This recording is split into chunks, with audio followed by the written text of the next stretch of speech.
కొడుకు బంగారు భవిష్యత్ కోసం ఎన్నో కలలు కన్నాడు ఆ తండ్రి. కుమారుడికి మంచి ఉద్యోగం వస్తే చివరి దశలో తమను సంతోషంగా చూసుకుంటాడని ఆశపడ్డాడు. కాని వారి ఆశలు అడియాశలుగా మిగిలిపోయాయి.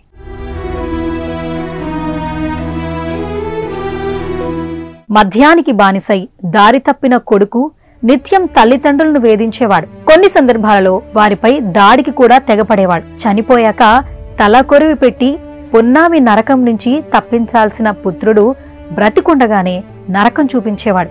దీంతో కొడుకుపై విసిగిపోయిన ఓ తండ్రి కఠిన నిర్ణయం తీసుకున్నాడు. కొడుకు వేధింపులు తట్టుకోలేక అతన్ని చంపేశాడు. ఈ ఘటన మెదక్ జిల్లాలో చోటు చేసుకుంది. మెదక్ జిల్లా మనోహరాబాద్ మండలం లింగారెడ్డిపల్లి గ్రామంలో నివాసముండే మాదాసు దుర్గయ్యకు 2 కుమారులు, 1 కూతురు. దుర్గయ్య స్థానికంగా టైలర్ పని చేసుకుంటూ జీవనం సాగిస్తున్నాడు. ఈ నేపథ్యంలో ఉన్నంతలో కూతురికి వివాహం జరిపించాడు. ఇక చిన్న కుమారుడు ఆటో డ్రైవర్ గా పనిచేస్తున్నాడు. అయితే గత 10 సంవత్సరాలుగా శ్రీకాంత్ ఫుల్ గా మద్యానికి బానిసయ్యాడు. ప్రతిరోజు మద్యం తాగి ఇంటికొచ్చేవాడు. తరచూ ఏదో ఒక రకంగా ఇంట్లో ఉన్న తల్లిదండ్రులతో గొడవ పడడంతో పాటు వారిపై దాడికి తెగపడేవాడు. అయితే సంక్రాంతి పండుగ సందర్భంగా ఆ గొడవలు మరింత ఎక్కువయ్యాయి.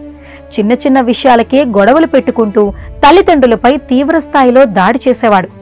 ఈ క్రమంలో గురువారం రాత్రి కూడా శ్రీకాంత్ ఫుల్ గా మద్యం సేవించి ఇంటికొచ్చి తండ్రితో గొడవ పడ్డాడు.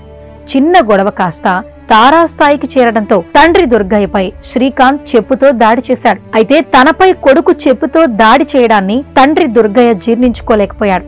అదే విషయంపై తీవ్ర మనోవేదనకు గురయ్యాడు. దీంతో ఎలాగైనా కొడుకు అడ్డు తొలగించుకోవాలని నిర్ణయించుకున్నాడు. ఈ తరుణంలోనే మద్యం సేవించి పడుకున్న కుమారుడు శ్రీకాంత్ పై కత్తితో దాడి చేసి హత్య చేశాడు.